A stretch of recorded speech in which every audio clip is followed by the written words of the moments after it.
உடன் இணையும் பிஜேபியின் திரு தூத்துக்குடி செல்வம் அவர்களை வரவேற்போம். வணக்கம் சார். வணக்கம். அடுத்ததாக அரங்கத்தில் நம்முடன் இணையும் விருந்தினர்களை வரவேற்கலாம். முதலாவதாக திமுக செய்தி தொடர்பாளர் திரு விக்கி அவர்களை வரவேற்கலாம். வணக்கம் சார். தமிழ்நாடு காங்கிரஸ் கட்சியின் செய்தி தொடர்பாளர் திரு முருகையன் அவர்களை வரவேற்போம். வணக்கம். அரசியல் விமர்சகர் திரு குமரராஜா அவர்களை வரவேற்போம். வணக்கம். வணக்கம். விக்கி, உங்கள்கிட்ட துவங்குறேன். எட்டனதர் ஒரு கான்ட்ரடிக்ஷன் ஆகிருக்கு. மறுபடியும் ஏற்கனவே நம்ம நிறைய விவாதிச்சிருக்கோம் ஆளுநர் பற்றி.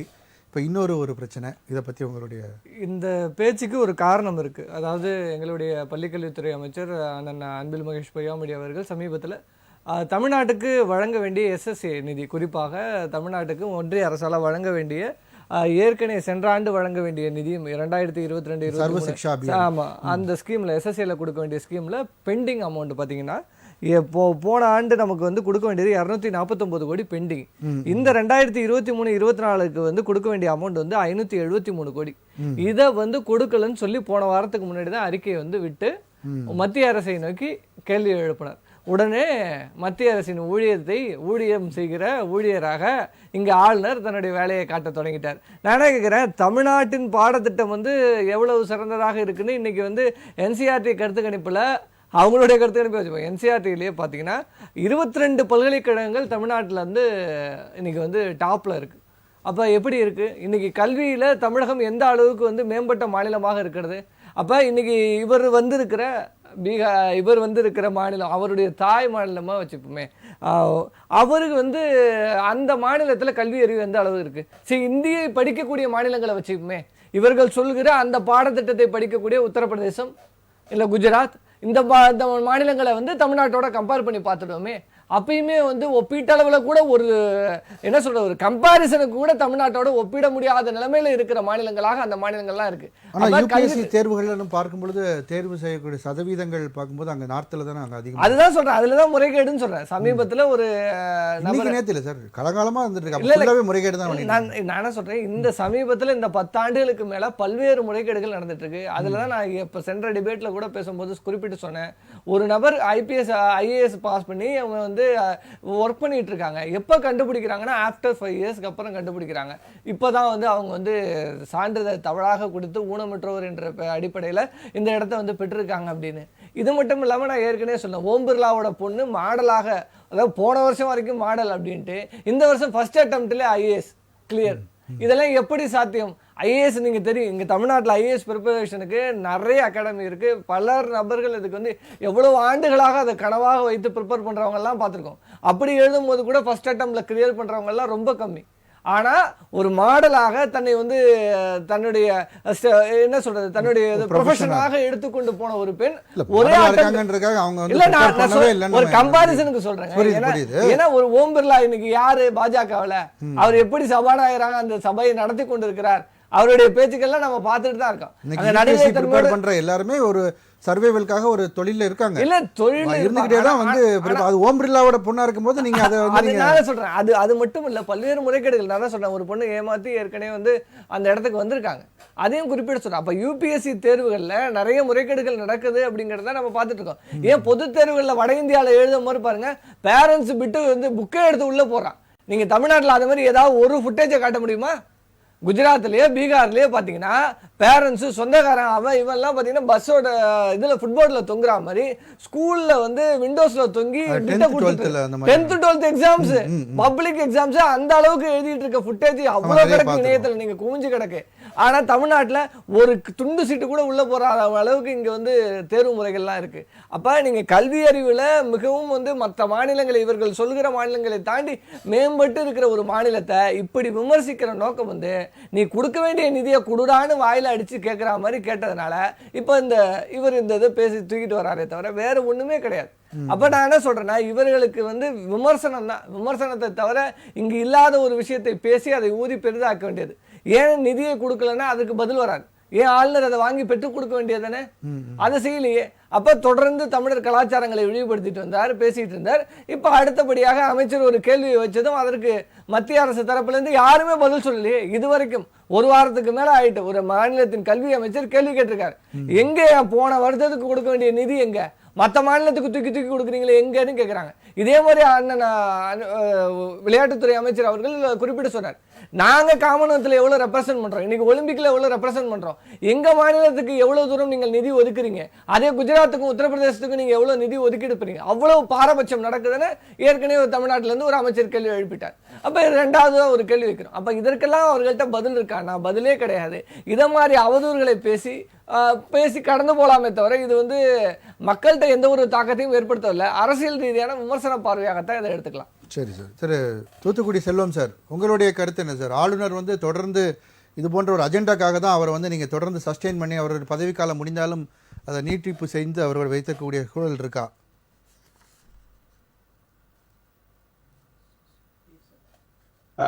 ராஜ் நியூஸ் தொலைக்காட்சி நிறுவனத்திற்கு, அதன் நெறியாளர் சகோதரர் ரங்கநாதன் அவர்களுக்கு, அதே போலவே என்னுடைய சக பங்கேற்பாளர்கள் அண்ணன் குமரராஜா அவர்களுக்கும், மரியாதைக்குரிய அண்ணன் முருகேன், காங்கிரஸ் கட்சியினுடைய முருகேன் அவர்களுக்கும், அதே போலவே முருகேன் பழனிசாமி அவர்களுக்கும், தம்பி விக்கி அவர்களுக்கும் என்னுடைய முதல் வணக்கம். நெறியாளர்கள், அதாவது தொழில்நுட்ப கலைஞர்களுக்கும் என்னுடைய முதல் வணக்கம். இதுல என்னன்னு கேட்டீங்கன்னா, தம்பி விக்கி அவர் சொன்ன போது ரொம்ப ஆவேசமா அங்க ஊழல் நடக்கு இங்க ஊழல் நடக்கு அப்படின்னாரு.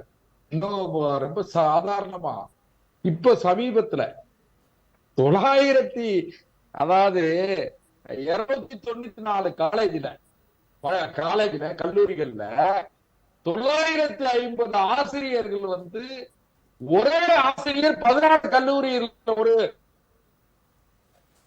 ஓகே, 14 கல்லூரியில வேலை பார்த்ததா அந்த போலி ஆதார் அட்டையை பயன்படுத்தி, வெளிநாட்டுல வேலை பார்த்தவங்க எல்லாம் கூட வாங்கிட்டு இருந்திருக்காங்கன்ற மாதிரியான விஷயங்கள், ஆதார் அட்டையை பயன்படுத்தி இந்த மோசடி இதுக்கு உயர்கல்வி யாரு அந்த கல்லூரிகளுக்கு எல்லாம் ஆணையர் யார் கண்ட்ரோல்ல இருக்கு, யார் நடவடிக்கை எடுக்க வேண்டும், மிகப்பெரிய அவமானமா இல்லையா?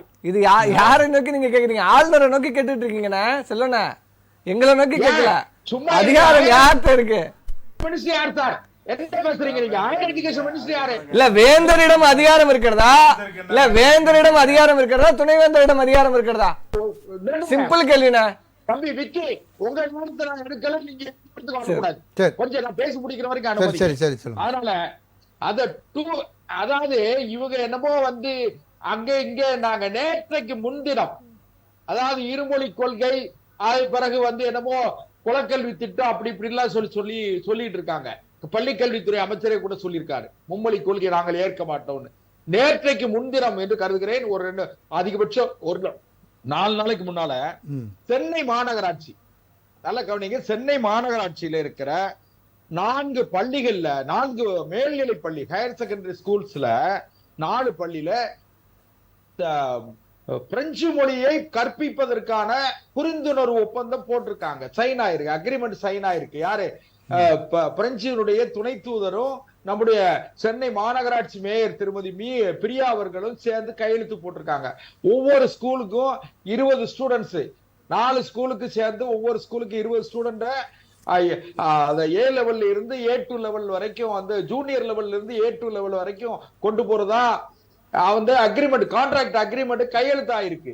என்ன பெரிய, அதாவது கேட்டா வந்து இந்திக்கு எதிர்ப்பு, அது சொல்றாங்க. தமிழ்நாட்டு அரசினுடைய சரி இல்ல, இப்போ இது ஒரு பக்கம் இருக்கட்டும் சார், அதுக்கு நீங்க மறுப்பு தெரிவிக்கிறீங்க. தமிழ்நாட்டிலேயே முறைகேடுகள் இருக்குன்னு சொல்ல வரீங்க, புரியுது.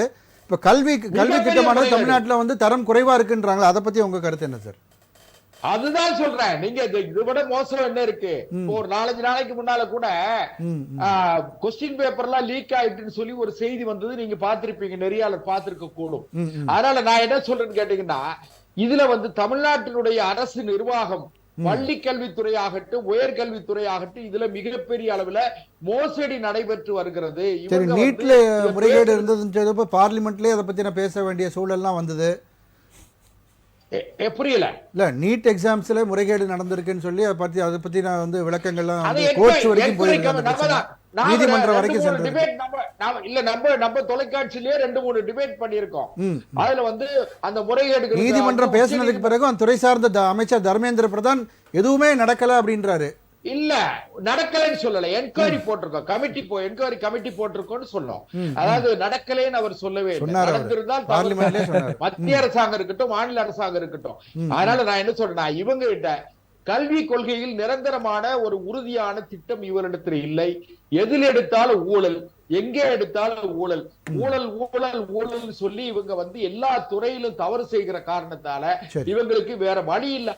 ஆளுநர் என்ன சொல்றாருன்னா, ஆளுநர் சான்சலர் ஆஃப் தி யூனிவர்சிட்டிஸ், அதனால காலேஜஸ் அதுல கேளுங்களேன். ஆளுநர் என்னன்னா மனம் வெதும்பி போய் சொல்றாரு, அதுக்கு நீங்க முறையா பதில் சொல்லணுமே தவிர அதை விட்டுட்டு உடனே இவங்களுக்கு தேவைப்பட்டுச்சுன்னா உடனே மாநில சுயாட்சி, உடனே அதுக்கு பிறகு என்ன தெரியுமா, உறவுக்கு கை கொடுப்போம், உரிமைக்கு குரல் கொடுப்போம். இவங்க தேவைன்னா எதை வேணாலும் சொல்லுவாங்க சார். இவங்களை இல்லாத திராவிடத்தை இருப்பதாக கட்டமைத்துக் கொண்டு எங்களை போன்றவர்களையும் கொஞ்ச நாள் ஏமாத்தி நாங்களும் ஏமாந்து. ஓகே சரி செல்வம் சார், நம்ம தொடர்ந்து பேசலாம், அடுத்த சுற்றில் தொடர்ந்து பேசலாம். திரு முருகன் சார், உங்களுடைய பார்வை, ஆளுநர் அவர்கள் தொடர்ந்து பல குற்றச்சாட்டுகள் வைத்தாலும் கல்வி முறையை பொறுத்த வரைக்கும் தமிழக கல்வி முறை எவ்வாறு உள்ளது? ஆளுநர் கூறுவது போல் இருக்கிறதா அல்லது அன்பில் மகேஷ் பொய்யாமொழி கூறுவது சரியாக இருக்கா? இன்றைய தலைப்பின் பிரகாரம் நம்ம தமிழக கல்வி தரம், தமிழக கல்வி திட்டத்தில் பாடத்திட்டத்தில் தரம் குறைவாக இருக்கிறது என்று எதை வைத்து எப்படி கண்டுபிடித்தார் என்ற ஒரு கேள்வி எழுகிறது. அப்படி உண்மையிலேயே வைக்கிற நாம்ஸ் அவங்க காம்படிட்டிவ் எக்ஸாம்ஸுக்கு ப்ரிப்பேர் பண்றதுக்கு தயாரா ஆகிறதுக்கான அந்த சூழல் இதில் இல்லைன்றது அவருடைய. நீங்க எந்த வகையில் அது தரம் குறைவு என்று, அதனால இங்க தமிழகத்தில் இதுவரையில் இந்த பாடத்திட்டத்தில் படித்த மாணவர்கள் எல்லாம் மேலே வரவில்லை. மேலே வந்தாங்க சார். யூபிஎஸ்சியில் தேர்வாகிற மாணவர்கள் பிற மாநிலங்களை கம்பேர் பண்ணும்போது கம்மியாக இருக்காங்க சார். அது முறைகேடுன்னு சொல்றாங்க. ஒட்டுமொத்தமாக நம்ம பார்க்கும்பொழுது எல்லா பக்கமும் முறைகேடாக இருக்குமா அப்படின்ற ஒரு கேள்வியும் இருக்குது. ஒட்டுமொத்தமாக கம்மியாக இருக்குது, அவ்வளோதான் நம்ம தமிழ்நாட்டை பொறுத்தவரைக்கும். அது நம்ம இப்போ சென்ற மாதமே பார்த்தோம், அது ஒரு பெரிய பிரச்சனையாக இருந்தது. கல்வியில் ரொம்ப நாளாகவே குளறுபடிகள் நிறைந்த மாநிலங்களாக வட மாநிலம் இருக்கிறத நம்ம பார்க்குறோம். அது நம்ம தெரிஞ்ச விஷயம்தான். இதில் எவ்வளோ பேர் வெற்றி பெற்றார்கள் தோல்வி அடைந்தார் என்பதை விட தமிழக பாடத்திட்டத்தில் என்ன குறைபாடு இருக்கு. நாம் மனதைந்து கற்கின்ற திருக்குறளை விட, சிலப்பதிகாரத்தை விட, இது போன்ற மிகப்பெரிய 50 காப்பியங்களை கொண்ட தமிழுடைய இந்த பாடத்திட்டம் என்பது மிக பெருசு. சரி, அதை விடுங்க. நினைவு தெரிஞ்ச ஒரு 2 அல்லது 3 வருஷம் இருக்கும்னு நினைக்கிறேன். தமிழ்ல பாத்தீங்கன்னா கிட்டத்தட்ட நிறைய பேர் ஃபெயில் ஆயிருந்தாங்க. இதுக்கான காரணம் அன்பில் மகேஷ் பொய்யாமொழி அவர்கள் கூட அதை பத்தி நம்ம விசாரிக்கணும் அப்படின்றலாம் 22,000 பேர் மன்னிக்கணும், நம்பர் எனக்கு சரியா ஞாபகம் இல்லை. அந்த எண்ணிக்கையில் அதிக அளவுல தமிழ்லயே ஃபெயில் ஆயிருந்தாங்க. சொல்றீங்க சிலப்பதிகாரம், நான் என்ன சொல்றேன், வெற்றி பெற்றது எத்தனை பேர், தோல்வி அடைந்த எத்தனை பேர் என்பதல்ல. தமிழக பாடத்திட்டத்தில் இருக்கக்கூடிய பாடங்கள் எதிலே தரக்குறைவாக இருப்பது என்பதை நீங்கள் சொல்லுங்கள். அப்படி சுட்டி காட்டுவது என்றால் நீங்கள் தான் கவர்னர். நீங்கள் அரசுக்கு இந்த தமிழக பாடத்திட்டத்தில் தரம் குறைவாக இருக்கிறது, இந்தந்த வகையில் நீங்கள் மாற்றி அமைத்தால் இந்த தரம் உயரும் என்று நீங்கள் அரசுக்கு வேணா நீங்க சிபாரிசு செய்ய உங்களுக்கு ரைட்ஸ் எல்லாம் இருக்கு, நீங்க பண்ணலாம். அது போய் பப்ளிக்ல போய் நீங்க வெளியில அதை பேசணுங்கிற அவசியம் இல்லை. இது இது உங்களுக்கு எனக்கு முரண்பாடை, அதாவது அரசுக்கும் கவர்னருக்கு இருக்க முரண்பாடை அது காட்டுவது போல் தான் போயிட்டு இருக்கே தவிர, நீங்க ஒரு கவர்னருங்கிற அடிப்படையில் இருக்கிறீங்க, அதிகாரத்தில் இருக்கிறீங்க, நீங்க ஒரு சிபாரிசு கூட பண்ணலாம். எந்த கல்வித்தரம் இப்படி எல்லாம் இருந்தால் கல்வித்தரம் உயரும். நீங்க மிஞ்சி பூரா என்ன சொல்லுவீங்க, மும்மொழி கொள்கை கடைபிடிங்க, இந்திய பாடத்திட்டத்தில் கொண்டு வாங்க, அப்பதாங்க அது கல்வித்தரம் உயரும்னு சொல்ல போறீங்க. நீங்க இல்லைன்னு சொன்னா ஏதாவது ஒரு மொழியை அதுல தப்பிக்கிறது என்ன பண்றாங்க தெரியுமா, ஏதாவது ஒரு மொழி 3வது மொழியாக படிக்குமா. நான் என்ன சொல்றேன், ஒரு கிளாஸ்ல 30 ஸ்டூடெண்ட் இருக்கான், 5 ஸ்டூடெண்ட் ஹிந்தி வேணுங்கிறான், 5 ஸ்டூடெண்ட் மலையாளம் வேணுங்கிறான், 5 ஸ்டூடெண்ட் தெலுங்கு வேணுங்கிறான், 5 ஸ்டூடெண்ட் பஞ்சாபி வேணுங்கிறான். அப்போ ஒரு கிளாஸ்ல எவ்வளவு டீச்சர்ஸை நீங்க வைப்பீங்க? அப்ப நீங்க அந்த அளவு பணம் ஒதுக்குவீங்களா?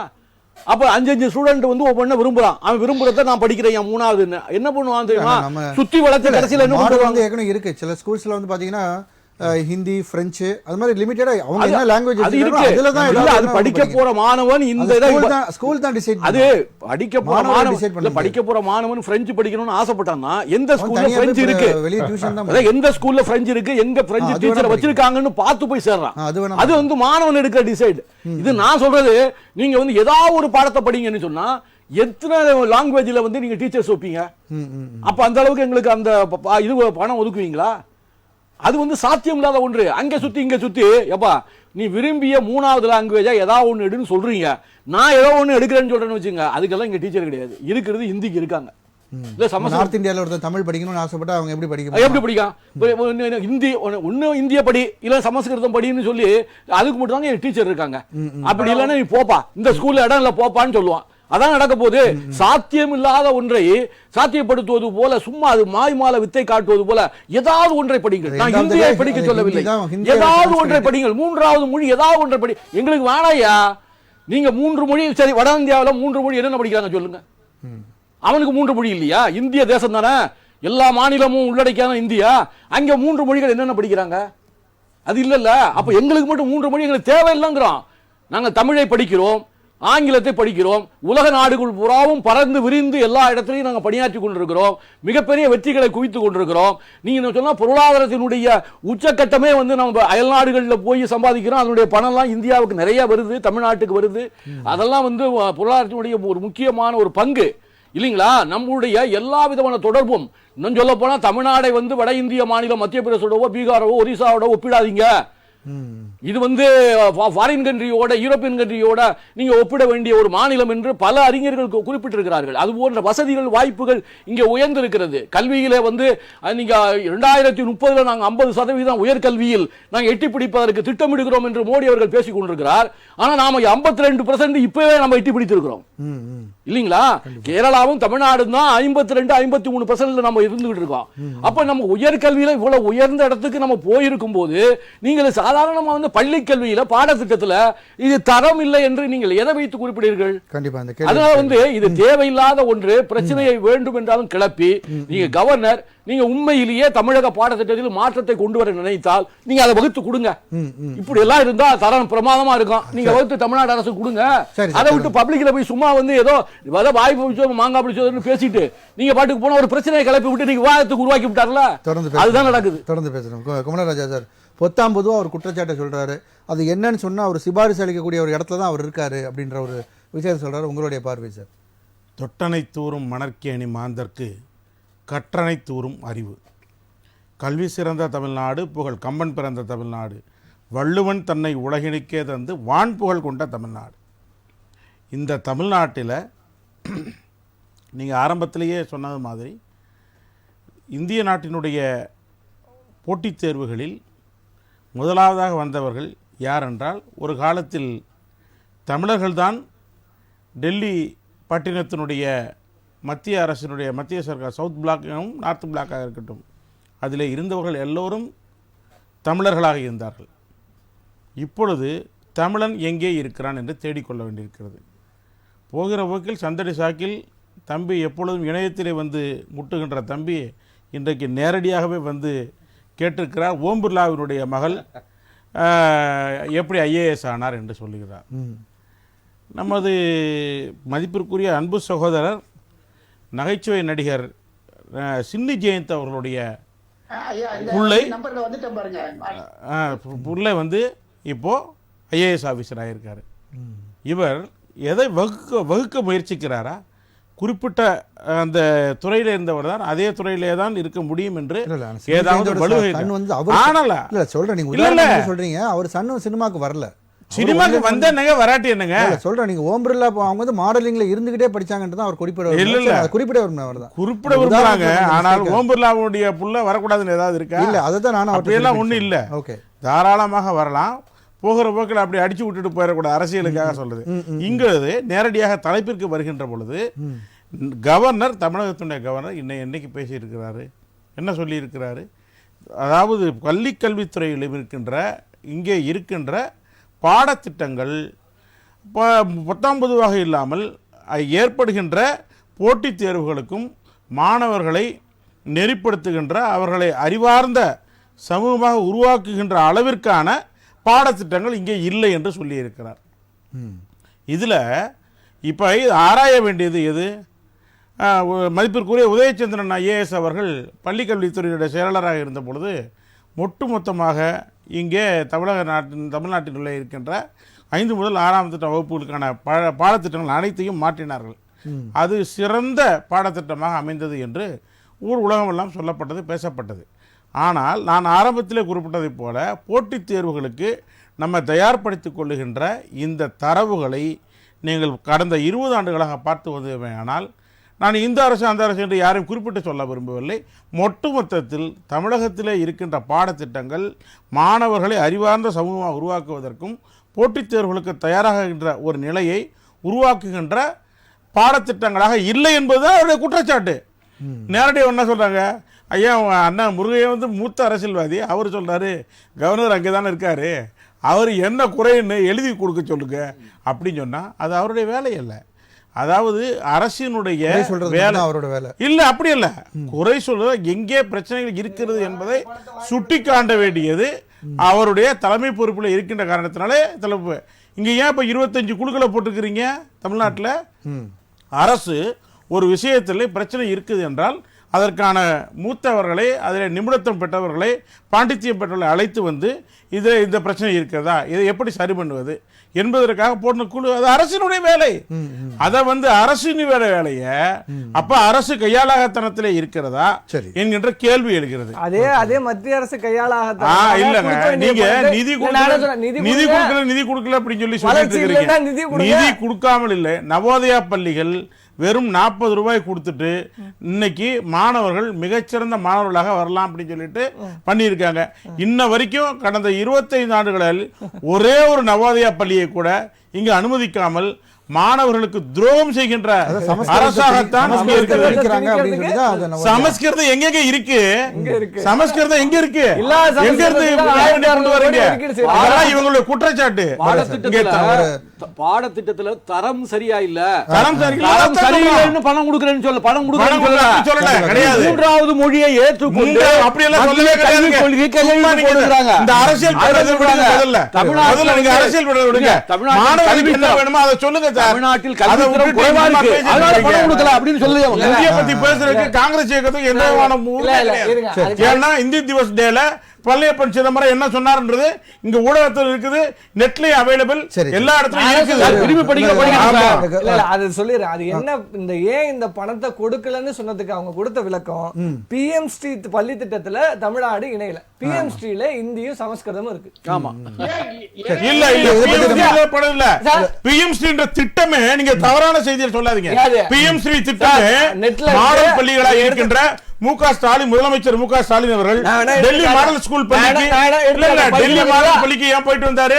டெல்லியில் இருக்கிற பள்ளிகள் சிறந்த பள்ளிகள் இருக்குது, அதை போன்ற பள்ளிகளை இங்க உருவாக்க வேண்டும் என்பதற்காக பிஎம்சி திட்டத்திலையும் ஒரு பிளாக்குக்கு 2 பள்ளிகளை தேர்ந்தெடுத்து அவர்களுக்கான பள்ளிகளை சிறந்த பள்ளிகளாக ஆக்க வேண்டும் என்பதற்காக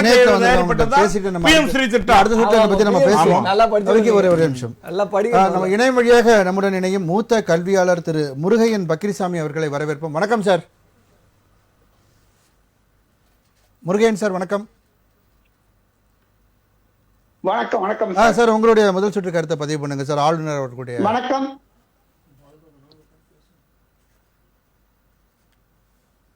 ஆளுநர் இன்றைக்கு தெரிவித்திருக்கிற கருத்து ஏதோ ஒரு கான்ஸ்டிடியூஷன் ஹெட்டாக இருக்கக்கூடியவர் வாய்க்கு வந்ததை சொல்ல வேண்டும் என்று சொல்லிவிட்டு சென்றிருக்கிறார் என்பதுதான் என்னுடைய முதல் கருத்தாக பதிவிட விரும்புகிறேன். ஏனென்று சொன்னால், தமிழ்நாட்டிலே சமச்சீர் கல்வி திட்டம் வந்த பொழுது அந்த சமச்சீர் கல்வி திட்ட தரமாக இல்லை என்று உச்ச நீதிமன்றத்திலே வழக்கு தொடுக்கப்பட்டது நினைவிருக்கலாம்.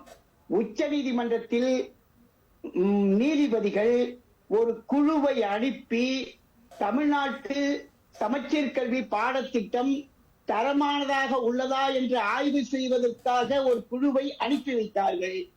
அந்த குழு தமிழ்நாட்டு பாடநூல்களை பரிசீலனை செய்து இது ஒன்றிய அரசுடைய NCERT என்று சொல்லக்கூடிய தேசிய கல்வி மற்றும் ஆராய்ச்சி நிறுவனத்தினுடைய பாட புத்தகத்தை விட தகுதியில எந்த வகையிலும் கீழ்ப்பட்டதாக இல்லை, தரமான புத்தகங்களாக இருக்கின்றன என்று பரிந்துரைத்ததன் அடிப்படையிலே தான் அந்த வழக்கு முடிவு பெற்றது. எப்படி என்றால், தீர்ப்பு தரமான பாட புத்தகங்கள் சமச்சீர் கல்வியிலே உள்ளன என்று வழங்கப்பட்டு அந்த குழுவினுடைய பரிந்துரை அடிப்படையிலே தான் இந்த சமச்சீர் கல்வி கொண்டு வரப்பட்டது.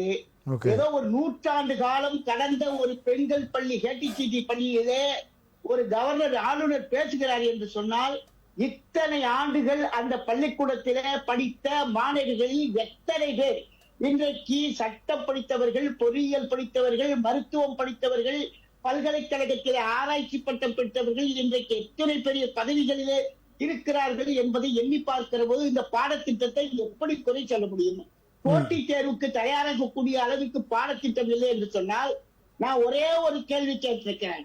இன்றைக்கு நீட் தேர்வில மறு தேர்வு கோரி விண்ணப்பிக்கிற போது அங்கே ஏன் விடைக்கு நீங்கள் கூடுதல் மதிப்பெண்கள் வழங்கினீர்கள், ஊக்க மதிப்பெண்கள் வழங்கினீர்கள் என்று கேட்ட பொழுது நம்முடைய நீட் தேசிய தேர்வு முகமை ஒரு பதில் சொன்னது. என்ன பதில் சொன்னது? இருங்க பேசி முடிக்கட்டும் சார். செல்வம் சார் முதல் சுற்று கருத்தை அவர் இன்னும் பதிவு பண்ணல. செல்வம் சார் இல்ல ஒரே செல்வம் சார் ஒரே நிமிஷம் அமைதியா இருங்க. முதல் சுற்று கருத்தை அவர் பதிவு பண்ணட்டும், அதுக்கப்புறம் நீங்க குறுக்கிடுங்க. இயற்பியல் பாடத்தில 2017 2020 வெளியிட்ட பாட புத்தகம் தேசிய கல்வி நிறுவனம், தேசிய கல்வி ஆராய்ச்சி மற்றும் பயிற்சி நிறுவனம் என்று சொல்லக்கூடிய NCERT வெளியிட்ட புத்தகத்திலே 17ஆம் ஆண்டு இயற்பியல் ஒரு பாடமாக இருந்தது, 20ஆம் ஆண்டு இயற்பியல் வேறு விதமாக இருந்தது. ரெண்டுக்கும் 2 வேறு பதில்கள் இருந்தன. ஆகவேதான் நாங்கள் கருணை மதிப்பெண் அளித்தோம் என்றார்கள். எப்படியா 2017 கண்டுபிடிக்கப்பட்ட பிசிக்ஸ் 2020 மாறி போச்சுன்னு எனக்கே தெரியல. ஒரு பிசிக்ஸ் பாட புத்தகத்துல 2 பதில், ஒரு பிசிக்ஸ். உடனே சுப்ரீம் கோர்ட் டெல்லியினுடைய IIT கேட்டுச்சு. IIT கூப்பிட்டு 2017 பிசிக்ஸ் புக்கு கரெக்டா, 2020 பிசிக்ஸ் புக்கு கரெக்டா என்று கேட்கப்பட்ட பொழுது 2017 2020 பிசிக்ஸ்ல எந்த மாற்றமும் இல்லை. இயற்பியல் கொள்கை தான், கண்டுபிடிப்பு தான். நம்முடைய பாட புத்தகத்தினுடைய லட்சணம் ஒன்றிய அரசினுடைய NCERT பாட புத்தகத்தினுடைய மிக கேவலமான அந்த குறிப்பில 17 1 20 1 இந்த தேசிய தேர்வு முகமை சுப்ரீம் கோர்ட்ல சொல்லி, சுப்ரீம் கோர்ட் IIT சொல்லி, IIT விசாரணை பண்ணி கண்டுபிடிக்கப்பட்ட பாட புத்தகம் உயர்ந்ததாம். ஆனால் இங்கே தமிழ்நாட்டிலே நம்முடைய வணக்கத்துக்குரிய உதயச்சந்திரன் IAS தலைமையிலே பாடநூல் வல்லுநர்களை கூப்பிட்டு கலந்து ஆலோசித்து இன்றைக்கு எந்த வகையிலும் எல்லளவும் தேசிய அந்த NCERT பாட புத்தகத்துக்கு குறைவில்லாமல் மதிப்பு குறையாமல் இன்றைக்கு அதைவிடையும் மேம்படுத்தப்பட்ட பாடத்திட்டத்தை தமிழ்நாட்டிலே வைத்திருக்கிறோம் என்பதுதான் உண்மை. ஒரு ஆளுநர் பேசுகிற போது தரவுகளோடு பேச வேண்டும்.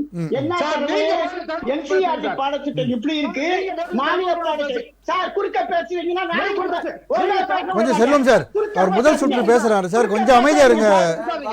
செல்வம் சார் கொஞ்சம் இருங்க. நீங்க முடிச்சவன கருத்து சொல்லுங்க. கொஞ்சம் இருங்க. ஒரே ஒரு கேள்வி சார். 2017 2020 பிசிக்ஸ் 2017 2020 பிசிக்ஸ் மாறி போச்சு சுப்ரீம் கோர்ட்ல தேசிய கல்வி முகமை போய் சொன்னிச்சு. என்ன உங்க பதில்? 2வது பதில், இன்றைக்கு தமிழ்நாட்டுடைய பாடநூல்கள் தேசிய தரம் வாய்ந்ததாக இருக்கிறது. அதனால நீங்களே சொல்றீங்க. இல்ல சார், இப்போ முருகன் சார், முருகன் பக்கிரிசாமி சார் ஒரே ஒரு செகண்ட். அதாவது இப்போ நீங்க எக்ஸாம்ஸ் நம்ம நீட் எக்ஸாம் வரும்பொழுது ஒரு விஷயம் எல்லாராலையும் பேசப்படுது. இப்போ தேசிய பாடத்திட்டத்தில் படித்தவங்க வந்து கண்டிப்பாக பாஸ் பண்ண முடியும், மாநில பாடத்திட்டத்தில் படித்தவங்க சரியான முறையில் பாஸ் பண்ண சாத்தியக்கூறுகள் கம்மியாக இருக்குன்ற ஒரு பேச்சும் வருது இல்லையா? அப்படி இருக்கும்போது அப்போ அது என்ன டிஃபரன்ஸ் இருக்குன்ற ஒரு கேள்வி வருது. இதற்கான பதிலை நம்ம ஒரு இடைவேளைக்கு பிறகு நம்ம தொடர்ந்து பேசலாம் சார். ஒரு இடைவேளைக்கான நேரம், இடைவேளைக்கு அப்புறம் உங்ககிட்டே வரேன், இடைவேளைக்கு பிறகு பேசலாம். நேர்களே, தமிழக பாடத்திட்டத்தின் தரம் குறித்து ஆளுநர் அவர்கள் கருத்து தெரிவிக்கிறார். தரம் குறைவாக இருக்கிறது என்று. அதற்கு அன்பில் மகேஷ் பொய்யாமொழி அவர்கள் பதில் அளித்திருக்கிறார். அது பற்றி விவாதித்து வருகிறோம். தொடர்ந்து விவாதிக்கலாம் ஒரு இடைவேளைக்கு பிறகு.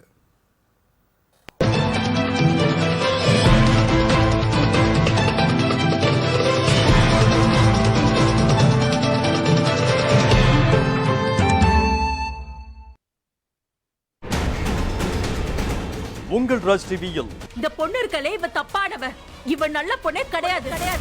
இத கொஞ்சம் பாருங்க. இது அபார்ஷன் பில்ஸ்.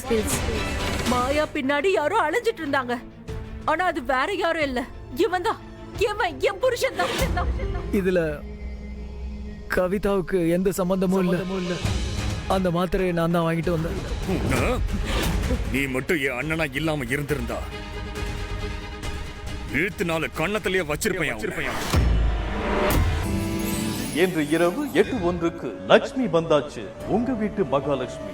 உங்கள் ராஜ் நியூஸ் தொலைக்காட்சியில் திங்கள் முதல் வெள்ளி வரை தினந்தோறும் பிற்பகல் 2 மணிக்கு உங்கள் பகுதியில் உள்ள குறைகளை நேரலையில் தெரிவிக்கும் புகார் பெட்டி நிகழ்ச்சி. பங்கு பெறுங்கள், பயனடையுங்கள், காணத் தவறாதீர்கள்.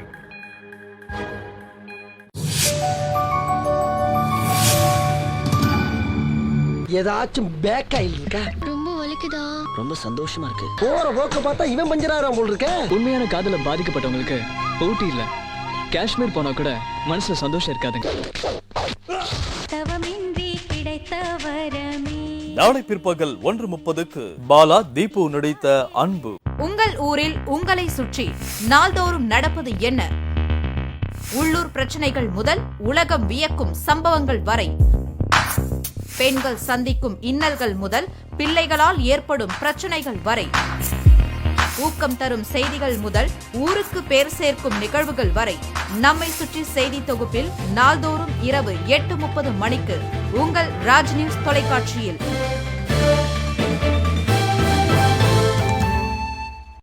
அன்றும் இன்றும் என்றும் நடுநிலை தவறாத செய்திகள், அடித்தட்டு மக்களின் குரலை எதிரொலிக்கும் ஆபத் பாந்தவன், அடக்கியாள நினைப்பவர்களுக்கு சிம்ம சொப்பனம், உள்ளது உள்ளபடி நாட்டு நடப்புகள், உள்ளூர் முதல் உலகம் வரை சிந்தாமல் சிதறாமல் செய்திகளாய் உங்கள் வீட்டு வரவேற்பறையில் காண உங்கள் ராஜ் நியூஸ் செய்திகள்.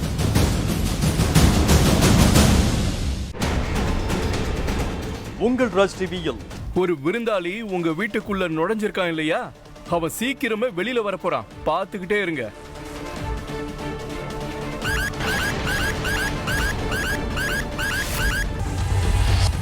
இன்று இரவு 8:30க்கு சிங்கப்பெண்ணை பூ ஒன்று புயலானது. உங்கள் ராஜ் டிவியில் உறங்கும் இரவுகளில் விழிக்கும் குற்றங்கள், ரத்தம் தெறிக்கும் கொலைகள், சூறையாடும் கொள்ளையர்கள், நடுநடுங்க வைக்கும் அமானுஷ்யங்கள்,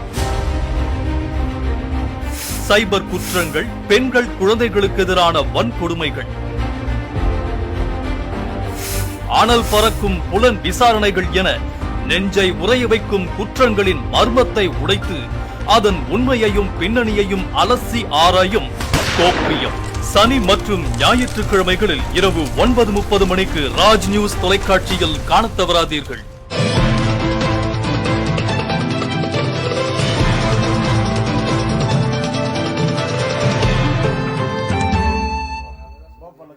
விவாத நேரம் தொடர்கிறது. திரு முருகேன் பக்கிரிசாமி சார், நான் இடைவேளைக்கு முன்னாடி உங்கள்கிட்ட கேட்டிருந்தேன். இப்போ நீட் எக்ஸாம் அந்த சமயம் வரும்பொழுது இப்போ மாநில பாடத்திட்டத்தில் படித்தவங்க கொஞ்சம் ஸ்ட்ரகிள் பண்ணுறாங்க, இப்போ என்சிஆர்டியில் படித்தவங்க கொஞ்சம் ஈஸியாக ஹேண்டில் பண்ண முடியுது அப்படின்ற ஒரு பேச்சு அந்த சமயத்தில் எழுது. அதை பற்றி உங்களுடைய கருத்து என்ன?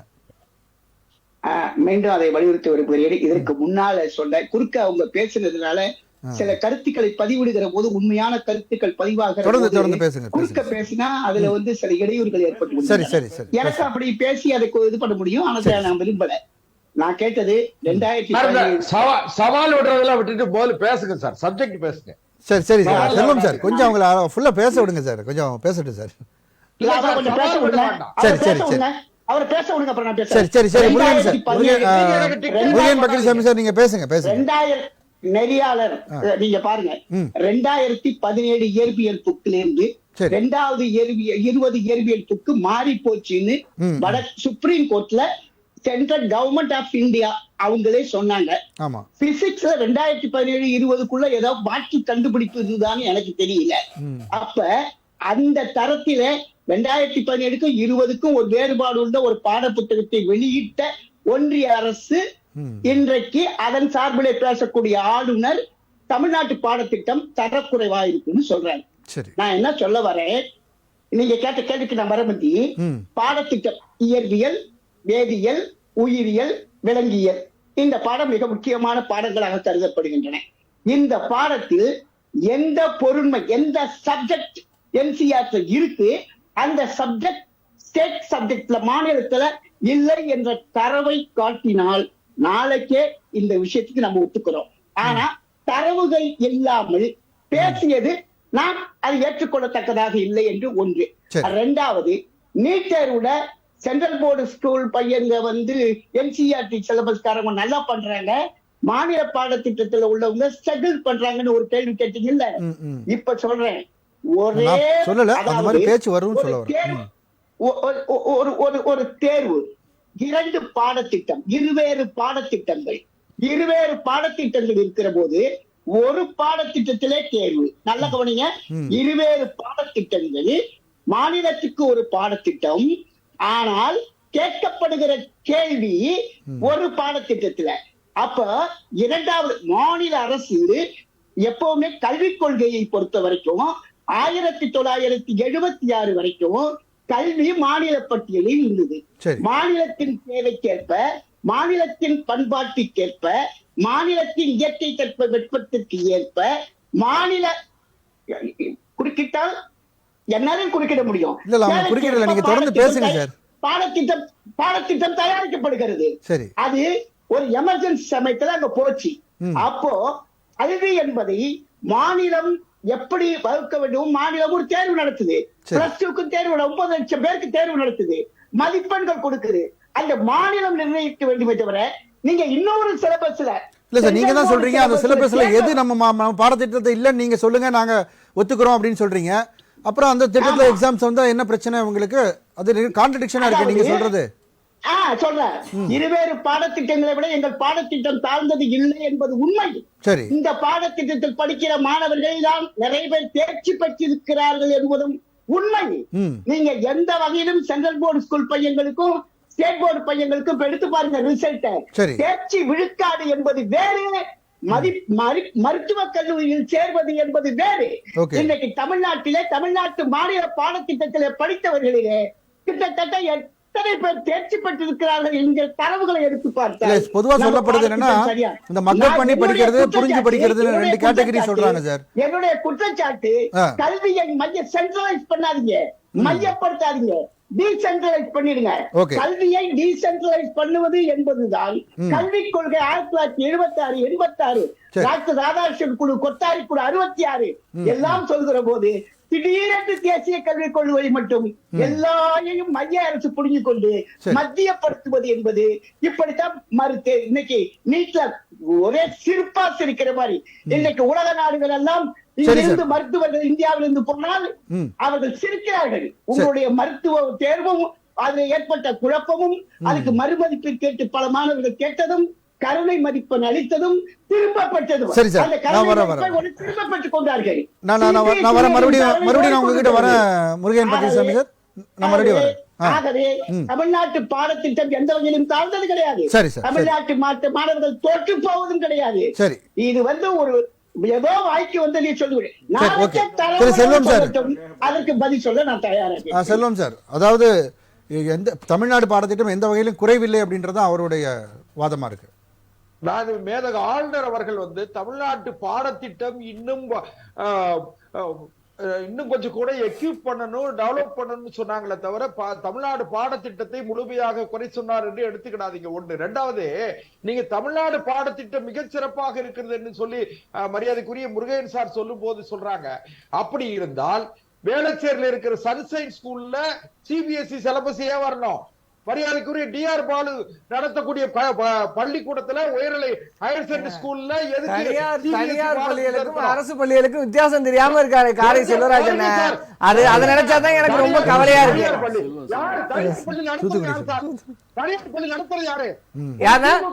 யார் வேணாலும் நடத்தினா, யார் வேணாலும் நடத்தின ஒரு தனியார் ஸ்கூல்ல ஸ்டேட் போர்டு சிலபஸோட நீங்க ஒப்பிட முடியாது. சிபிஎஸ்இ ஸ்கூல் இருக்கு, மெட்ரிகுலேஷன் ஸ்கூல் இருக்கு, இது எல்லாம் வச்சிருக்கிற நீங்களே நானே சொல்றேன். சரி, பீஃப் எக்ஸ்போர்ட்ல இன்னைக்கு இந்துத்துவா பேசுற நீங்க தான் பீஃப் எக்ஸ்போர்ட் பண்றீங்க. அதுக்கு யார் சொல்றது? நடத்துறது ஐயங்காரு, இல்ல நடத்துறது ஐயங்காரு. ஆனா இந்த பீஃபோட சார் நீங்க மாட்டுக்கறி திங்க கூடாதுன்னு சொல்றீங்களா சார்? ஏன் சார் மாட்டுக்கறி எக்ஸ்போர்ட் பண்றீங்க? நான் கேக்குற கேள்வி புரியுதா இல்லையா? நீங்க சொல்ற அதே லாஜிக் நான் சொல்றேன். இணையத்துல பேசுறாங்க கொஞ்சம்.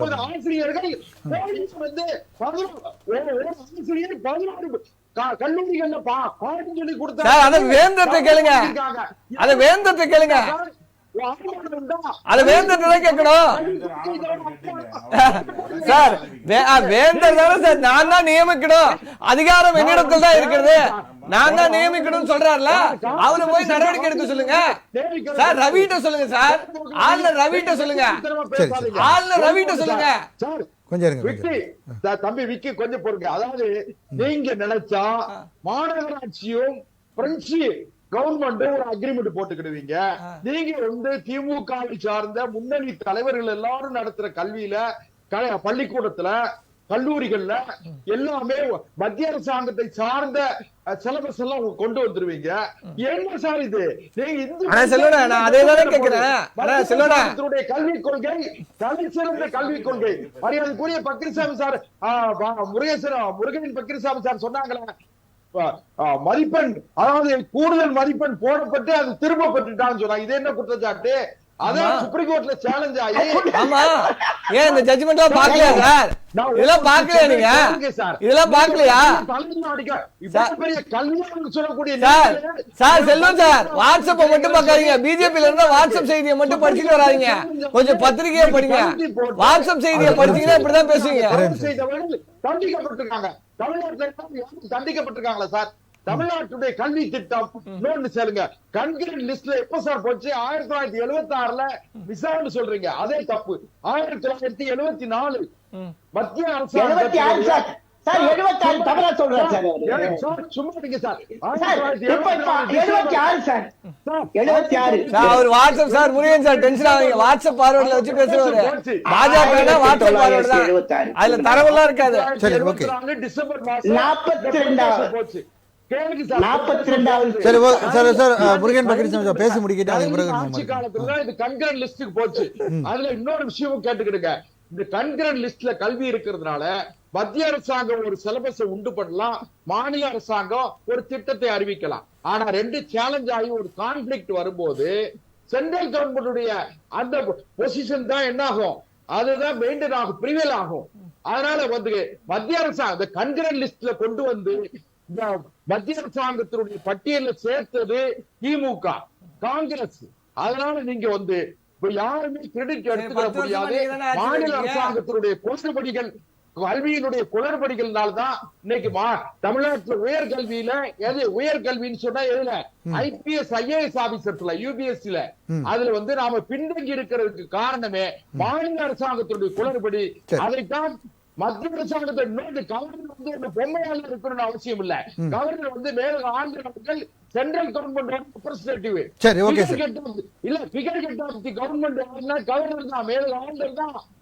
ஆண்டரை நீங்க தவிர்த்து விட்டு எதுவும் செய்ய முடியாது. சரி சரி, தொடர்ந்து பேசுவோம். உங்களை கண்காணிக்கிற உரிமை இருக்கிறது, உங்களை கண்டிக்கிற உரிமை இருக்கிறது, ஏன் தண்டிக்கிற உரிமை இருக்கு. சரி சார், தொடர்ந்து பேசுவோம். திரு விக்கி, தமிழக பாடத்திட்டத்தை தேசிய பாடத்திட்டத்துடன் ஒப்பிடும்போது தரம் குறைவாக உள்ளது என்று இன்றைய செய்தித்தாளில் தினமணி மலர்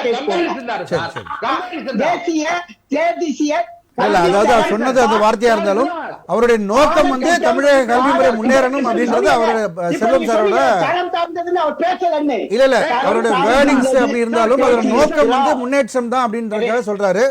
அந்த வகையில் தான் அவர் புரிஞ்சுக்கிற மாதிரி பேசுறாரு. சரி, ஓகே.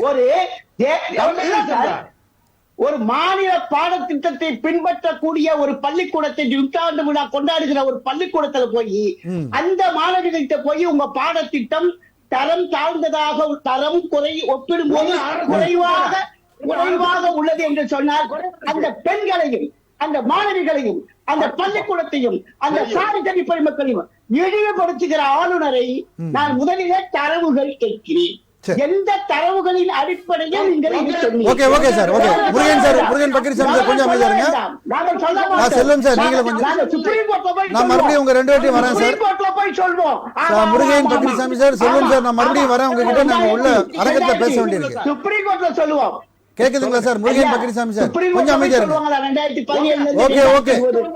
ஐயோ சார் சார் விக்கி சார், செல்வம் சார் கொஞ்சம் அமைதியா இருங்க. முருகன் பக்கிரிசாமி சார் மறுபடியும் வரேன் உங்க கிட்ட, கொஞ்சம் அமைதியா இருங்க. புதிதாக கண்டுபிடித்த நம்முடைய ஆளுநர் அவர்கள் 3 வருஷத்துல என்ன இயற்பியல்ல மாற்றம் வந்ததுன்னு தெரியல. சரி சரி சரி, வரேன் முருகன் பக்கிரிசாமி சார், நான் வரேன் சார். கொஞ்சம் அமைதியா இருங்க சார். நான் பேசுறது கேக்குதா? செல்வம் சார் கொஞ்சம் அமைதியா இருங்க. பக்கிரிசாமி சார் கொஞ்சம் அமைதியா இருங்க சார், கொஞ்சம் அமைதியா இருங்க. விக்கி சார், உங்களுடைய அதான் இப்போ யூபிஎஸ்சியில் வந்து இப்போ கம்பேர் பண்ணும்பொழுது அதை தான் அதே குற்றச்சாட்டு தான் நான் என்ன சொல்றேன்னா, நீங்க சொல்றீங்க ரெண்டுமே வந்து சரிக்கு சமமான, அதாவது திறன் அடிப்படையில சமமான சிலபஸ்ல வந்து நீங்க வந்து இப்ப சயின்ஸ்ல எடுத்துக்கிட்டீங்கன்னா சேம் தியரிஸ் இங்கேயும் இருக்கு, மேத்தமெட்டிக்ஸ்ல சேம் கால்குலேஷன்ஸ் இருக்கு. ஆனா நாங்க இருக்கிற இப்ப எங்களுடைய சோசியல் அதுல தான் நான் சார் ஒரு கேள்வி வச்சேன். என்னன்னா இப்போ தமிழ்ல வந்து நம்ம மாநில பாடத்திட்டத்தில் படிக்கும்போது பொதுவாக இது பேச்சு அந்த சமயத்தில் வரக்கூடிய ஒரு டாக் தான், மக்கப் பண்ணி படிக்கிறாங்க. அங்க வந்து என்சிஆர்டி சிலபஸ்ங்கும் போது கொஞ்சம் சிலதை நம்ம அந்த புரிஞ்சு படிச்சாதான் அதுக்கான ஆன்சர் நீட்ல எக்ஸாம்ஸ் எழுத முடியும். அப்ப நம்ம மக்கப் பண்ணி படிக்கிறதுனால அந்த எக்ஸாம் மத்தபடி சிலபஸ் சேமா இருந்தா தமிழ்நாடு கல்வி திட்டத்தை பொறுத்த புரிஞ்சு படிக்கலன்ற குற்றச்சாட்டு யாருமே மக்கப் பண்ணி படிக்கிற மெத்தட்ஸ் எல்லாம் தமிழ்நாட்டுல எந்த ஸ்கூல்லயும் மக்கப் பண்ணி சொல்லி கொடுக்கல. நான் அரசு பள்ளியில 12ஆம் வகுப்பு வரைக்கும் படிச்சவன். தலைவர் கொண்டு வந்த திட்டத்தின் அடிப்படையில நுழைவுத் தேர்வு இல்லாம கவுன்சிலிங் அடிப்படையில பொறியியல் முடிச்சேன். அப்ப இந்த வாய்ப்புகள்லாம் நான் தமிழ் மீடியத்துல படிச்சு ஒரு அரசு பள்ளியில படிச்சுதான் நான் இந்த இடத்துக்கு வந்து உட்கார்ந்துருக்கேன். அதனால எனக்கு நாலேஜ் நீங்க வந்து சொல்ல முடியாது. அப்ப இது வந்து நீங்க வந்து இன்னைக்கு கொண்டு வந்திருக்க தமிழ்நாடு சிலபஸும் இங்க என்சிஆர்டி உள்ள சிலபஸும் ஈடானது, ஒப்பீட்டு அளவுல ஈடானது. நீங்க ஒரு 2 எடையை வைக்கும் போது நான் நிரம்பி இருக்கு அப்படின்னு சொல்லலாம். ஆனா நீங்க கேள்விகள் வினாக்கள் எடுக்கும் பொழுது 60% இதுல இருந்து எடுக்கிறீங்க. அதுதான் வித்தியாசம். என்னுடைய பாடத்திட்டங்கிறது முழு ஈடான அந்த தகுதி திறனுக்கு ஈடான அதே சப்ஜெக்டை நான் கொடுத்திருக்கேன். அங்க உள்ளது அப்படியே காப்பி பண்ணி நான் வைக்கல, புரியுதா இல்லையா? இங்க இருக்கிற அப்படியே நான் காப்பி பண்ணி என்னோட சிலபஸ்ல வைக்கல. அதற்கு ஈடான சம தட்டுல இருக்கக்கூடிய சம எடையாக இருக்கக்கூடிய தரத்திற்கான கல்வியை தான் கொடுத்துருக்கேன். நீங்க ப்ரிப்பரேஷன் கொஸ்டின் எடுக்கும் போது 70% இருந்து 60% வரைக்கும் நீங்க அதுல எடுக்கிறீங்க, 40% தான் ஸ்டேட் போர்ட் சிலபஸ்ல எடுக்கிறீங்க. இதுதான் பிரச்சனை இருக்குன்னு சொல்லிட்டு இருக்கோம். இந்த இது வந்து நீட் ஆரம்பத்தில இருந்து வைக்கக்கூடிய குற்றச்சாட்டு இந்த இது. ரெண்டாவது, என்சிஆர்டில சார் சொன்ன மாதிரி இயற்பியல் பாடத்திட்டத்தில் இவ்வளவு மதிப்பெண் வந்து தப்பாயிடுச்சு, இது மாறுபாட்டு, எங்களுடைய பாடத்திட்டமே மாறி போயிட்டு அதனால நாங்கள் கருணை அடிப்படையில் மதிப்பெண் கொடுத்தோன்னு ஒத்துக்கிட்டாங்க. அது நடந்தது. இன்னொன்னு, தர்மேந்திர பிரதான் தன்னுடைய நாடாளுமன்ற பேச்சு பேசும்பொழுது ஆமா முறைகேடு நடந்ததுன்னு ஒத்துக்கிட்டார். இதெல்லாம் செல்வம் நான் பார்த்தாரா என்னன்னு தெரியல. ஏன்னா வாட்ஸ்அப் பார்வையை மட்டும் வச்சுக்கிட்டு நடத்துறேன். சார் செல்வம் சார் முடிச்சுதான், நீங்க பேசும்போது நான் குறுக்கிடல. அப்ப தர்மேந்திர பிரதான் ஒத்துக்கிறாரு, ஒத்துக்கிட்டு விசாரணை நடத்தப்படுங்கிறாரு. அப்ப ஒரு மத்திய அரசே ஒத்துக்குது தப்பு நடந்திருக்குன்னு ஒத்துக்குது. அப்ப அது இல்லைன்னு இவங்க சொல்ல முடியாது. அப்ப ரெண்டாவது விஷயம், இப்ப இதெல்லாம் வந்து வைத்துட்டு ஆளுநர் விஷயத்துக்கு வரும். ஆளுநர் கல்வியின் தரம் குறைவா இருக்குன்னு ஒரு மாநில அரசு இடத்துல உட்கார்ந்து பேசும்போது நான் என்ன சொல்றேன், மாநிலத்துக்கு கொடுக்க வேண்டிய நிதியை மத்திய அரசு கொடுக்கலையே, நீங்க ஒரு ஆளுநர் அதை வாங்கி கொடுங்களேன் முதல்ல. சார் குறைவா இருக்கு சார், நீங்க வந்து இம்ப்ரூவ் பண்ணணும் சார், நீங்க சஜஷன் ஏத்துக்கிறேன் சார். ஆனா சார் எங்களுக்கு கொடுக்க வேண்டிய காசை கொஞ்சம் கொடுத்தீங்கன்னா அந்த தரத்தை கொஞ்சம் உயர்த்திப்ப சார், அந்த காசை முதல்ல கொடுங்க சார். நீங்க தமிழ்நாட்டுக்கு ஒண்ணுமே கொடுக்க மாட்டீங்க, பேரிடர்ல வெள்ளத்துல நாங்க செத்தாலும் கொடுக்க மாட்டீங்க, எங்களுக்கு வர வேண்டிய ஜிஎஸ்டி நிலுவைத் தொகையை கொடுக்கவும் மாட்டீங்க, விளையாட்டுத்துறைக்கு ஒதுக்க வேண்டிய அமௌண்ட்டும் கொடுக்க மாட்டீங்க. ஆனா ரெப்ரசன்டேட்டிவ் எங்கள்கிட்ட இருந்து அதிகமா போறான். செத்த பாச சமஸ்கிருதத்துக்கு 1500 கோடி ஒதுப்பீங்க, செம்மொழியான தமிழுக்கு வெறும் 84 கோடி ஒதுக்குவீங்க. இது எல்லாத்தையும் நான் கை கொட்டி வாய் பொத்தி ஐயா மோடி ஏதாவது பிச்சை போடுங்கயான்னு நான் கேட்கணும்னு செல்வம் நினைச்சார்னா அதுக்கு இங்க இடம் இல்ல. இது தந்தை பெரியாரின் மண், இது பகுத்தறிவு எவன்ட்டையும் கையை கட்டி யாசகம் பெற வேண்டிய உரிமை எங்களுக்கு இல்ல. மாநில உரிமையை கேட்டு பெற வேண்டிய இடத்துல நாங்க இருக்கோம். அதனால இந்த பிச்சை கேட்கிற இடம் இது இல்ல, தமிழ்நாடு இல்ல, இது வடநாடு அல்ல. அதனால செல்வன வடநாட்டுல போய் இந்த விஷயத்தை பேசுங்க, தமிழ்நாட்டுல இதை பேசுறதுக்கு ஒருபோதும் இந்த மண்ணில அனுமதிக்க முடியாது. குமரராஜா சார், அதாவது இது பிரச்சனைகள் போட்டி போறீங்களா, பாடத்திட்டங்கள் வந்து சேமா தான் இருக்கு அப்படின்னா அந்த கொஸ்டின் பேட்டர்ன் வேற மாதிரி எடுக்கும்போது இப்போ மாநில பாடத்திட்டத்திலேயே அவங்க புரிஞ்சு படிச்சிருந்தாங்கன்னா இதை எழுதுறது ஈஸியா இருக்குமா அப்படின்ற ஒரு கேள்வி எப்பவுமே வரும். அதுக்கு நீங்க இதை எப்படி பாக்குறீங்க? இல்லை நெறியாளர் என்ற அடிப்படையில் மிகவும் நாகரிகமாக இதை தொடர்ந்து பல வகையிலும் பல்வேறு வகையிலும் நீங்கள் சொல்லிட்டு வர்றீங்க. ஆனால் அவங்க கேட்குறதுக்கு தயாராக இல்லை. அது பேச வந்திருக்கின்ற நம்ம முருகன் பக்ரிசாமி கல்வியாளர் கூட அவர் மற்றவங்களை குறுக்கிடாத, நான் குறுக்கிட்டா நான் இது பண்ணுவேன் அது பண்ணுவேன்னு சொல்கிறார ஒழிய நெறியாளர் என்ன சொல்ல வருகிறார் என்கின்ற விஷயத்தை அவர் கேட்க மறுக்கிறார். இப்போ விக்கி மறுபடியும் திராவிட முன்னேற்ற கழகத்துக்கே உரிய மாதிரி சவால் விடுறாரு, இது பெரியார் மண்ணு, இது பண்ணிவிடுவோம், இங்கே கேட்க முடியாது, கெஞ்ச மாட்டோம் அப்படின்னா ஏன் இப்போ மாநில சார்பாக ஒவ்வொரு முறையும் கடிதம் எழுதுறீங்க, இதுக்கு நிதி கொடுங்க, அதுக்கு நிதி கொடுங்க? உரிமைகளை கேளுங்க சார். நீங்க ஏந்த மாட்டோம்னா இங்க வந்து சார் இது வந்து ஃபெடரல் சிஸ்டம், இது ஃபெடரல் சிஸ்டம் சார். மத்திய அரசை சார்ந்துதான் கூட்டமைப்பு தான். அதெல்லாம் கரெக்ட். நீங்க உங்க பேசுறதுக்கு நல்லா இருக்கும், பேசுறதுக்கு நல்லா இருக்கும். ஆனா கொடியேற்ற உரிமையை வச்சுக்கிட்டு என்ன பண்றது? கொடியேற்ற உரிமையை வச்சுக்கிட்டு என்ன பண்றது? மாநிலங்களுக்கும் கொடுப்பாங்க. இந்த தமிழ்நாட்டுக்கு லேட்டா வருது, விளையாட்டும் சரி கல்வி எல்லாமே புறக்கணிக்கப்படுதுன்னு அவங்களுடைய கேள்வியா இருக்கு. அதாவது இவர்கள் என்ன அரசியல் பண்ணாலும் பண்ணலாம், ஆனால் மத்திய அரசு சார்பாக இருக்கின்ற ஒரு கட்சி எந்த அரசியலையும் பண்ணக்கூடாது. என்ன கேக்குறாங்களோ என்ன உண்மை இல்லன்னு சொல்ல முடியாது. பாரதிய ஜனதா கட்சி என்பது திராவிட முன்னேற்ற கழகத்தை அடித்து நொறுக்க வேண்டும் என்கின்ற வேலையோடு செயல்படத்தான் செய்கிறது. ஆனால் மத்திய அரசு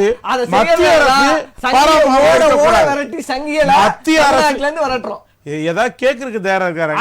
ஒத்துக்கிறீங்களா? என்ன ஒத்துக்கிறோம்? அதான் நீங்க பாஜக வேணும் என்று மீண்டும் அரசியல் கட்சியாக செய்கிறது. ஆனால் மத்திய அரசாக ஒரு மாநில அரசுக்கு தர வேண்டிய பணங்களை தர வேண்டும்.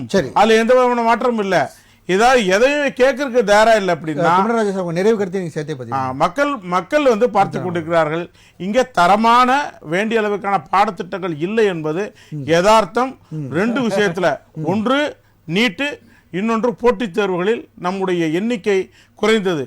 சமீபத்தில் ஆனந்தவுடன் எழுதப்பட்ட கட்டுரையில், ஒரு கல்வி சம்பந்தப்பட்ட கட்டுரையில் கல்வியாளர் நெடுஞ்செழியன் மற்றும் வே நீலகண்டன் இவங்க ரெண்டு பேருமே சொன்னாங்க, தமிழ்நாட்டினுடைய நாம் தொடர்ந்து சொல்லிக் கொண்டிருக்கிறோம் தமிழ்நாட்டினுடைய கல்வித்தரம் மிக உயர்ந்தாக இருக்கிறது என்று.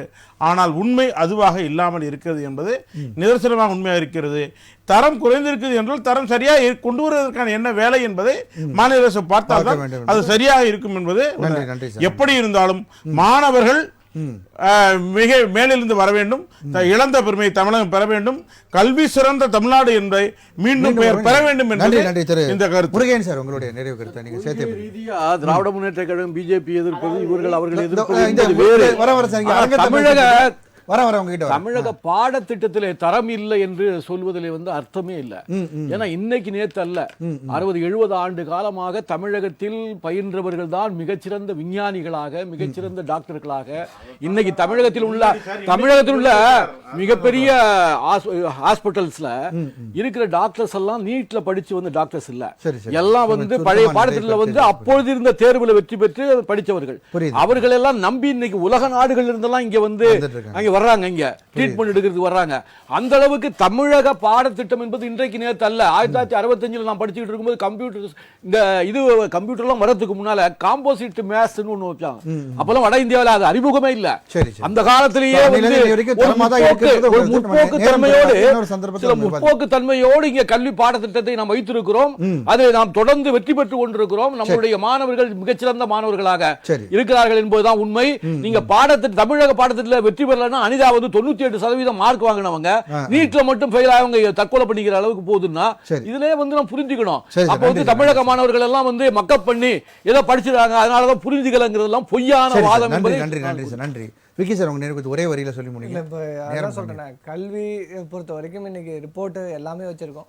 கேரளாவும் தமிழ்நாடும் இந்தியாவிலே எந்த அளவுக்கு கல்வியில் மேம்பட்ட மாநிலமாக இருக்கிறதுனால இன்னைக்கு பாஜகவுக்கு இந்த 2 மாநிலத்துல என்ன அடி கிடைக்குதுங்கிறது அதை வச்சே தெரியும். அதுதான் சிம்பிள் எக்ஸாம்பிள். இன்னொன்னு சொல்றேன், நுழைவுத் தேர்வுகளில் வாய்ப்புகளே வந்து தமிழர் பெறலங்க சொல்றாங்க. ஆனா நீங்க போன தடவை வந்து ரயில்வே எக்ஸாம்ஸ்ல எவ்வளவு தூரம் வந்து தமிழ் புறக்கணிக்கப்பட்டு பல கேள்விகள் நம்ம வந்து கேட்டிருக்கோம். இன்னைய வரைக்கும் தமிழ்ல வந்து அந்த தேர்வுகள்லாம் வைக்கிறதே கிடையாது.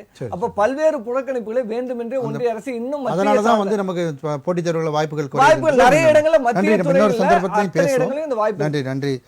திரு தூத்துக்குடி செல்வம் சார், உங்க நிறைவு கருத்து சொல்லுங்க சார். வேற ஒண்ணும் இல்ல, அதாவது இவங்க நினைச்சா பிஎம்ஸ்ரீ ஸ்கீம்ல மாநில அரசு சேருவதற்கு தயாராக இருக்கிறதுன்னு முதலமைச்சர் வந்து மத்திய கல்வி அமைச்சருக்கு கடிதம் எழுதினாரா இல்லையா? 4 நாட்களுக்கு முன்பாக மத்திய கல்வி அமைச்சர் தர்மேந்திர பிரதான் அதை நினைவுபடுத்தி நீங்க உடனே அதை சேருங்க அப்படின்னு சொல்லி நினைவுபடுத்தி கடிதம் எழுதியிருக்காரு முதலமைச்சருக்கு. இதெல்லாம் சொன்னாங்க.